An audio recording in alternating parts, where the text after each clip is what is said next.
नमस्कार दोस्तों, आप सभी का हमारे YouTube चैनल पर स्वागत है दोस्तों।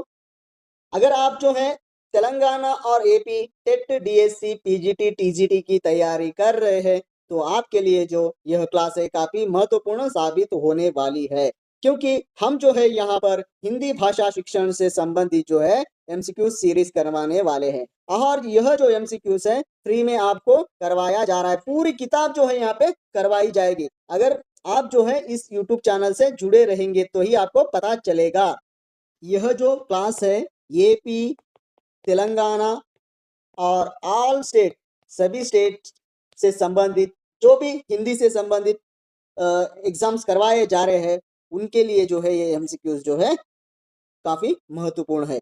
ऐसा नहीं है कि ओनली जो है एपी और तेलंगाना दोनों के लिए, ऐसा नहीं है, सभी के लिए है। अगर आप एकलव्य मॉडल स्कूल की तैयारी कर रहे हो या केजीबीवी की तैयारी कर रहे हो या आप जो है केंद्रीय विद्यालय की जो तैयारी कर रहे हो, कोई भी सेंट्रल हो या स्टेट गवर्नमेंट, भाषा शिक्षण से संबंधित अगर वहां पे सिलेबस में लगा हुआ है तो समझिए ये आपके लिए इम्पोर्टेंट ही है। ऐसा नहीं है कि यह आपके लिए इम्पोर्टेंट नहीं है। हम जो यह एमसीक्यूज करवाने वाले हैं वह जो है प्रीवियस ईयर के जो एमसीक्यूज होते हैं यानी पेपर्स होते हैं उसी को हम देखते हुए यह एमसीक्यूज हमने बनाए हैं। ओके, और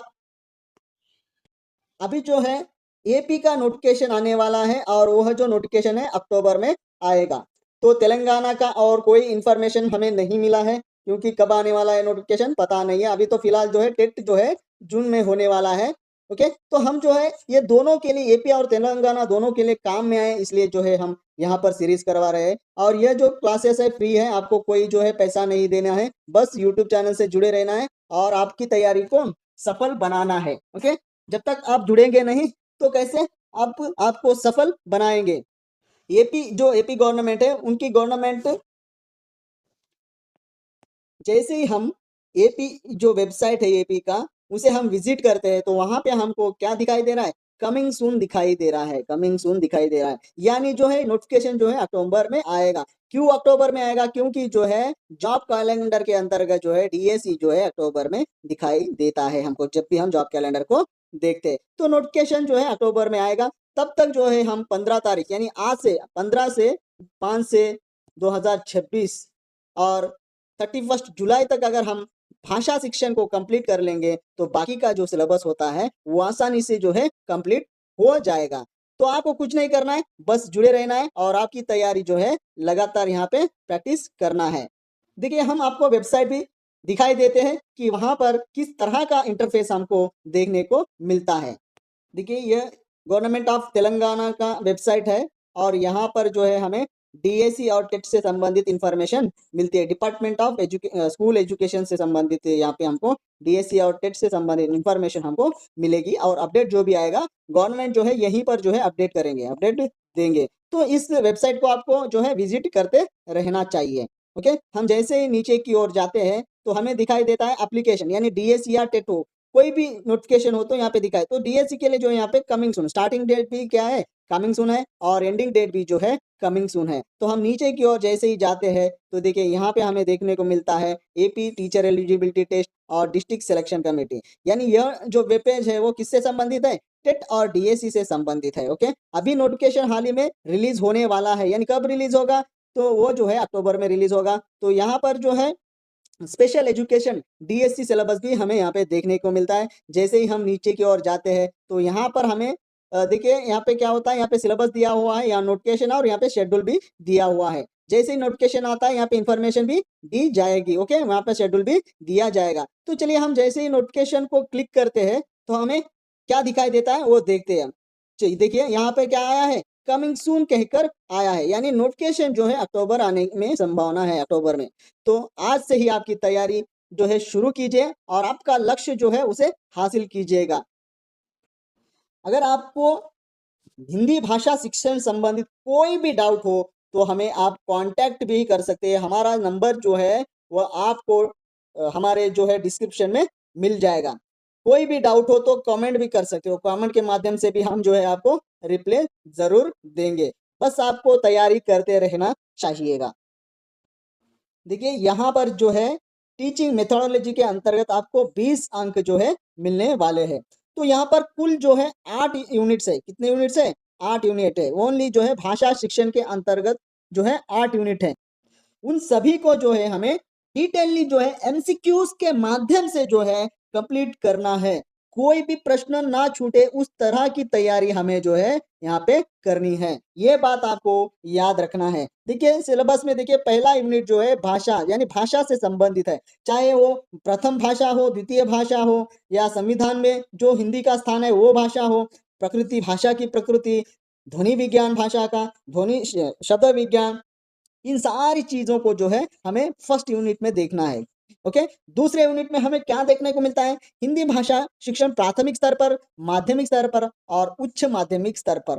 तो सीधी बात, एक ही बात आपको मैं बताता हूं, हिंदी भाषा शिक्षण, देखिए मैं यहाँ पे लिखता हूं हिंदी भाषा शिक्षण। ओके, हिंदी भाषा शिक्षण अगर मैं यहाँ पर लिख रहा हूं तो यहाँ मतलब क्या है? इसका जो अर्थ है हिंदी यानी जो भाषा है जो देवनागरी लिपि में लिखी जाती है हिंदी भाषा, उसका शिक्षण हम टीचिंग किस तरह से करते हैं और उसको जो है किन मेथड के माध्यम से पढ़ाते हैं। शिक्षण का मतलब क्या है? टीचिंग। शिक्षण का मतलब क्या है? टीचिंग। हमें क्या करना है यहाँ पे? जब भी आप भाषा शिक्षण पढ़ते हो, आपके दिमाग में या आपके जहन में जो है एक ही बात याद रहनी चाहिए, हमको क्या है? टीचिंग करने है, हमें जो है आगे चलकर टीचिंग करना है। इसलिए जो है हम किस तरह से टीचिंग कर सकते हैं, हमारा जो टीचिंग मेथड है और पद्धतियां हैं, जो भी विशेषताएं हैं, वो सारी चीजें हमें यहाँ पे देखने को मिलता है। क्यों मिलता है? क्योंकि इन मेथडों को ही, इन उद्देश्यों को ही आपको ध्यान में रखते हुए टीचिंग करना होता है। आप प्राथमिक स्तर पर किस तरह के मेथड्स को उपयोग करोगे और किन विशेषताओं को ध्यान में रखोगे और किन सिद्धांतों का प्रयोग करोगे, और भाषा का स्वरूप क्या होता है, परिभाषा क्या होती है, ध्वनि विज्ञान क्या है, जो ध्वनि विज्ञान है वो प्राथमिक स्तर पर किस तरह से पढ़ाओगे और शब्द विज्ञान को प्राथमिक स्तर पर किस तरह से पढ़ोगे, ये सारी चीजें जो है टीचिंग से संबंधित है। तो मैं फिर से बोल रहा हूँ, हिंदी भाषा शिक्षण, हिंदी को आप टीचिंग करने वाले हो। शिक्षण का मतलब टीचिंग, शिक्षण देने वाले हो। वो शिक्षण यानी टीचिंग देने के लिए आप में वो काबिलियत होना चाहिए, वो एलिजिबिलिटीज होना चाहिए। इसलिए आपको ये पढ़ाया जा रहा है कि बच्चों को हम किस तरह से जो है टीचिंग करना है, किन पद्धतियों का उपयोग करना है, किन सिद्धांतों का प्रयोग करना है, किन प्रणालियों का प्रयोग करना है, किन उद्देश्यों और लक्ष्य को ध्यान में रखते हुए जो है जब भी गवर्नमेंट जो उद्देश्य हमारे सामने रखता है, उसी उद्देश्य को ध्यान में रखते हुए हमें क्या करना पड़ता है? टीचिंग करना पड़ता है। ये बात आपको याद होनी चाहिए, तभी आपको जो है हिंदी भाषा शिक्षण काफी आसान भाषा में समझ में आएगा। अगर यही आपको पता नहीं है तो देखो, रट्टा मारोगे तो कुछ भी नहीं आएगा। समझ कर पढ़ो, मैं कह रहा हूं ना, आपको 20 के 20 अंक भी मिल जाएंगे। यहाँ पर काफी लोग जो है सर एप्लीकेशन मेथड जो आते हैं तो हम जो है कंफ्यूजन हो जाते हैं। सर एप्लीकेशन जब भी मेथड आता है, अरे भाई वो एप्लीकेशन मेथड ही जो है कॉन्सेप्ट से ही लेता है, बस वहां पे एक उदाहरण देता है, उस उदाहरण को समझना है हमको। ओके, वो भी मैं यहाँ पर बहुत ही आसान भाषा में आपको समझाऊंगा। चाहे वो एप्लीकेशन मेथड दे या तथ्यात्मक प्रश्न दे, किस तरह का भी प्रश्न पूछे, मैं आपको पूरा जो है सिंपल भाषा में जो है डाउट क्लियर कर दूंगा जब भी मैं आपको एमसीक्यूज करवाऊंगा। ये तो बात पक्की है, कोई भी डाउट नहीं रहेगा आपको। तो यहाँ पर हमें 8 यूनिट जो है हमको देखने को मिलते हैं, और पहला जो है भाषा से संबंधित है, दूसरा जो है प्राथमिक और माध्यमिक और उच्च माध्यमिक स्तर पर जो है किस तरह से हम शिक्षण करते हैं, उसके उद्देश्य, उसकी विशेषताएं, अध्यापक और शिक्षण की विशेषताएं, भाषा शिक्षण के सामान्य सिद्धांत, प्रणालियां क्या होती है, ये सब क्या है यहाँ पे ही आपको समझ में आ जाना चाहिए। यहाँ पे भी क्या बोल रहा है, हिंदी भाषा शिक्षण के उद्देश्य, यानी जब भी आप टीचिंग करते हो उसके क्या उद्देश्य होने चाहिए। ओके, अच्छे शिक्षण और अच्छे शिक्षण की विशेषताएं, यानी जब टीचिंग कर रहे हो तो किस तरह से आप टीचिंग करते हो तो उसे अच्छी टीचिंग कहलाई जाएगी और विशेषता भी कहलाई जाएगी, वो याद रखना है आपको। यहाँ पे हिंदी अध्यापक और शिक्षण विशेषताएं, हिंदी अध्यापक में किस तरह की जो है टीचिंग की विशेषताएं होनी चाहिए, वो जो है यहाँ पे हमें पढ़ना है। ओके, फिर देखेंगे भाषा शिक्षण के सामान्य सिद्धांत, किन सिद्धांतों को यानी थीरीज को जो है हम प्रयोग करते हुए बच्चों को जो हम क्या कहते हैं टीचिंग करते हैं, उसे ही हम यहाँ पर देखते हैं भाषा शिक्षण के सामान्य सिद्धांत। फिर देखेंगे भाषा शिक्षण की प्रणालियां, यानी बच्चों को पढ़ाने से पहले किस तरह से हमें प्लानिंग करनी होगी कि आज हम कक्षा में जाके क्या पढ़ना है, बच्चों को क्या होमवर्क देना है, कहाँ पे प्रश्न पूछना है। इस तरह से जब हम प्रणाली बना लेते हैं तो वही जो है यहाँ पे क्या कहलाती, शिक्षण प्रणाली कहलाती है। फिर देखिए शिक्षण की पद्धतियां, उसमें है प्रत्यक्ष, परोक्ष, खेल, मंतेश्री, निर्देशित, डाल्टन, आगमन, सूक्ष्म शिक्षण आदि, ये सारी चीज जो हम जो है एक एक करके आपको बहुत ही आसान भाषा में समझा देंगे, ये बात आपको याद रखना है। और शिक्षण सूत्र के बारे में हम बता देंगे, यानी फार्मूला है ये शिक्षण सूत्र, क्या है, फार्मूला है, त्रिभाषा सूत्र जो है फार्मूला होता है, इसी में त्रिभाषा सूत्र भी आते हैं। वो कौन से शिक्षण सूत्र है वो भी एमसीक्यू हम जो है आसान भाषा में आपको करवा देंगे। फिर आएगा अगला यूनिट जो आएगा शिक्षण में भाषा कौशलों का महत्व। जब टीचिंग करते हो, यहाँ पे शिक्षण का मतलब क्या है, टीचिंग में जब आप टीचिंग करते हो उस टीचिंग में भाषा कौशल क्या होता है, स्किल्स। कौशल का मतलब क्या है भैया, स्किल्स का महत्व, यानी importance, what is the importance of skills in teaching, कहने का मतलब वही है। तो वो क्या है वही, इसमें कौशल जो आएंगे हिंदी भाषा शिक्षण के, 4 कौशल आते हैं स्किल्स, सुनना, बोलना, पढ़ना और लिखना। सॉरी, जब भी आप कौशलों की बात करते हो हिंदी भाषा शिक्षण में, तब आपको सुनना, बोलना, पढ़ना, लिखना जो है याद आना चाहिए। सुनने में क्या आता है, इसमें ध्वनि की उत्पत्ति के बारे में पढ़ते हैं, बोलने में शब्दोच्चारण के बारे में पढ़ते हैं, पढ़ने में क्या करते हैं, वाचन की विशेषता के बारे में पढ़ते हैं, और लिखने में महत्व विधियों के बारे में जो है यहाँ पर अक्षर विन्यास के बारे में जो है देखते हैं। ये सारा सिलेबस जो है बहुत ही आसान भाषा में एमसीक्यूज में करवा देंगे। और जो है हर लाइन को हम दोनों किताबों को हर लाइन में जो है एमसीक्यूज बना रहे हैं, हर लाइन को जो है हम क्या कर रहे हैं, एमसीक्यूज में कन्वर्ट कर रहे हैं। इसलिए आपको यह जो क्लास होगी काफी महत्वपूर्ण होगी। हमारा ऐसे भी हमारे जो है पहले भी हमने भाषा शिक्षण किया है, तो वो रैंडम तरीके से किया है, तो यहाँ पे हम सीरीज के माध्यम से जो है आपको यह क्लास प्रोवाइड कर रहे हैं, तो आपको याद होना चाहिए। तो अगला यूनिट देखिए, पाठ्यक्रम और सहगामी क्रियाएं क्या होती है।